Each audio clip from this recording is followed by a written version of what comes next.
শুভরাত্রি বন্ধুরা, খাওয়া দাওয়া নিয়ে বসে পড়েছি। আজকে রাত্রে খাওয়া দাওয়া দেখছো, রুটি বেড়ে ফেলেছি। সবাইকে খাওয়া দাওয়া নিয়ে রেডি। আশা করি তোমাদের সকলে খাওয়া দাওয়া হয়ে গেছে। আর আজকে খাবারের মধ্যে দেখো রাত্রিবেলা রয়েছে গরম গরম রুটি, আর এটা হচ্ছে বলো না গো, ছানার পনির কোপ্তা। আমার মাথা থেকে বারবার বেরিয়ে যাচ্ছে।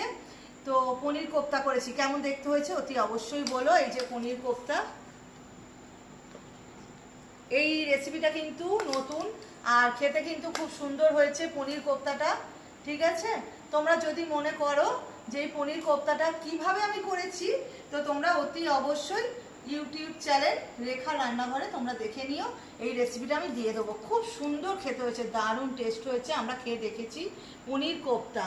এই যে একদম, এই দেখো, আর সাথে আছে মিষ্টি। তো